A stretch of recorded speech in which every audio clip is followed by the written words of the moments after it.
मन था तो हम लोग मिल लिए आपसे। आज राजस्थान के अंदर चुनाव है।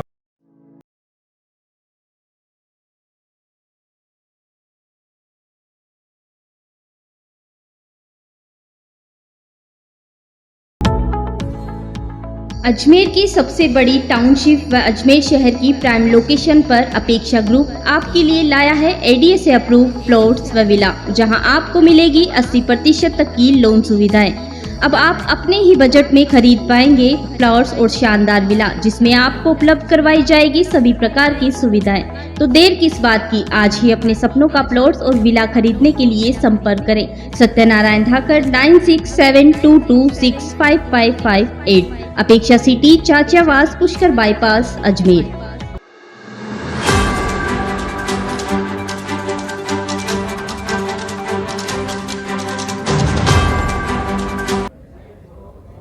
आज ही अजमेर संभाग की मीडिया, सोशल मीडिया और आईटी की कार्यशाला का आयोजन था। संभाग की जो हमारे संयोजक और जोर से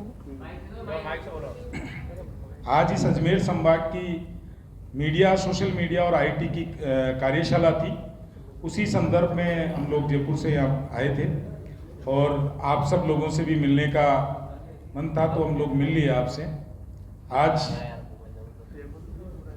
राजस्थान के अंदर चुनाव है और 2018 के अंदर जब राजस्थान में चुनाव थे तो कांग्रेस का घोषणा पत्र था।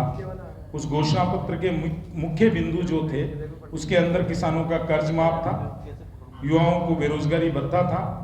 लेकिन राजस्थान के अंदर किसानों को कर्ज माफ तो नहीं हुआ है, लेकिन 22,000 से अधिक किसानों की जमीन के नीलामी के नोटिस मिल गए, कुर्क के नोटिस मिल गए और 19,544 किसानों की जमीन राजस्थान में नीलाम हो गई।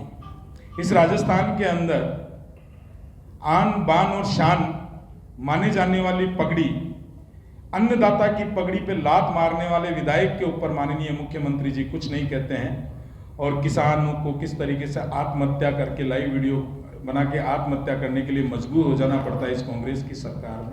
इस कांग्रेस की सरकार के अंदर किसान को उर्वरक नहीं मिलता। माननीय मुख्यमंत्री जी के भाई उर्वरक चोरी के अंदर नाम आता है। इस राजस्थान के 70 लाख युवा पेपर लीक से प्रताड़ित है और माननीय मुख्यमंत्री जी द्वारा हस्ताक्षरों द्वारा नियुक्त आरपीएससी का सदस्य बाबूलाल कटारा उसके अंदर पाया जाता है। आज देखा जाता है कि भ्रष्टाचार पेपर लीक में किस तरीके से राजस्थान की सरकार के मंत्री, विधायकों के रिश्तेदार, मित्रों का हाथ है। किस तरीके से राजस्थान सरकार के पूर्व मंत्री युवाओं की नौकरी का दलाली करते हैं और 18 लाख रुपए लेते हुए कैश पकड़े जाते हैं। किस तरीके से राजस्थान में आज महिलाओं के साथ में दुराचार हो रहा है। आपने देखा होगा कि भीलवाड़ा में एक बच्ची के साथ में सामूहिक बलात्कार होता है, उसके बाद में उसको भट्टी के अंदर जिंदा जला दिया जाता है। किस तरीके से एक महिला को सुबह घूमने जाती है, उसका बलात्कार किया जाता है और निवस्त्र करके घुमाया जाता है। आपने देखा होगा बीकानेर के खाजूवाला के अंदर एक बालिका के साथ में सामूहिक बलात्कार होता है और बलात्कारियों को संरक्षण देने का काम राजस्थान की पुलिस करती है।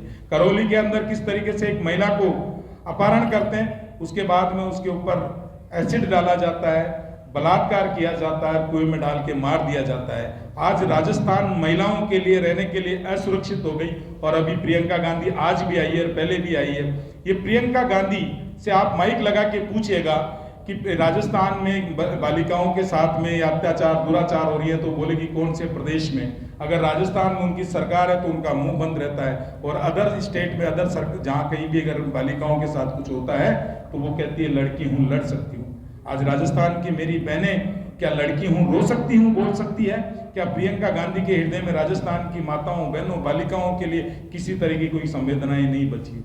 आज राजस्थान के अंदर किस तरीके की कानून व्यवस्था थी, वो कानून व्यवस्था पूर्ण रूप से चरमरा गई। हमारा संकल्प पत्र आ रहा है, लेकिन मैं आपको फिर भी बताता हूं कि राजस्थान में भारतीय जनता पार्टी जो कांग्रेस के कुशासन से परेशान है, उस जनता के लिए, उन युवाओं के लिए, उन किसानों के लिए और उन माताओं बहनों के सम्मान के लिए कार्य करेगी। राजस्थान में संपूर्ण रूप से राजस्थान में जनसेवकों की सरकार बनेगी और इन भ्रष्टाचारियों का सफाया होगा।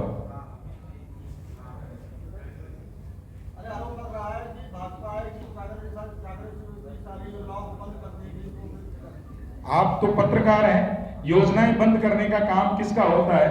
हमारी सरकार के अंदर किसानों को बिजली के बिल पे सब्सिडी थी, राजस्थान के मुख्यमंत्री बने और किसानों की सब्सिडी के ऊपर कुंडली मार के बैठ गए। राजस्थान के अंदर अन्नपूर्णा रसोई चलती थी, राजस्थान के मुख्यमंत्री आए, 3 साल तक अन्नपूर्णा रसोई बंद कर दी। अगर उनको नाम बदलना था तो नाम बदल देते। और किस तरीके से भामाशाह योजना को बंद किया राजस्थान के मुख्यमंत्री ने, और कोरोना काल में गरीब को मरने के लिए छोड़ दिया। और उस टाइम के इनके चिकित्सा मंत्री ने किस तरीके से 3500 रुपए के कंसल्टेंट को 1 लाख रुपए में खरीदा और प्राइवेट हॉस्पिटलों की धांधली करके उस टाइम के चिकित्सा मंत्री ने अपनी जेबें भरी और बाद में उनको पद से हटाना पड़ा। अनुशासित पार्टी में विद्रोह की आग सड़कों पे उतर रही है, क्या कहेंगे? देखिए, भारतीय जनता पार्टी का बड़ा परिवार है और निश्चित रूप से भारतीय जनता पार्टी के अंदर कार्यकर्ता जो है, योग्य कार्यकर्ता बहुत होते हैं और 5 साल तक वो जनता के बीच में रहते हैं, टिकट की आस होती है।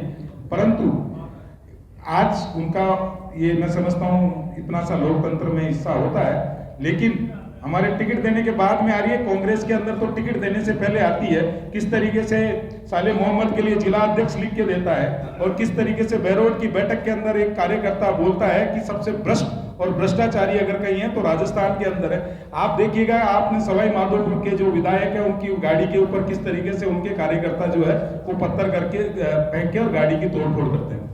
दावेदार था, उसने आरोप लगाया कि पैसे देकर टिकट दिए जा रहे हैं भाजपा में। आज उसी व्यक्ति ने दावेदार ने कांग्रेस ज्वाइन कर ली। देखिए, ये कांग्रेस द्वारा सोची समझी चाल है। चुनाव के अंदर भारतीय जनता पार्टी और भारतीय जनता पार्टी के कार्यकर्ताओं को बदनाम करके एक नैरेटिव माननीय मुख्यमंत्री जी चलाना चाहते हैं, लेकिन इस तरीके की निम्न स्तर की राजनीति राजस्थान की जनता जानती है और वो निश्चित रूप से चुनाव में इसका जवाब देगी। पिछले 20 साल में भारतीय जनता पार्टी ने हजारों कुशल और योग्य कार्यकर्ता तैयार किए अजमेर में, मगर क्या विधायक पद के लिए 2 उम्मीदवार तैयार नहीं कर पाई 20 साल में? देखिए, भारतीय जनता पार्टी का जो टिकट मिलता है वो सर्वे, सहमति और समीकरण के हिसाब से मिलता है और बिल्कुल कार्यकर्ताओं की ध्यान में रखते हुए सर्वे के आधार पे, सहमति के आधार पे और समीकरण के आधार पे दिए गए। निश्चित रूप से हर कार्यकर्ता उसमें खुश है। तो क्या अरुण जी, अनिश जी, रचित जी जैसे लोगों को केवल मंच पर प्रचार के लिए यूज किया जाएगा?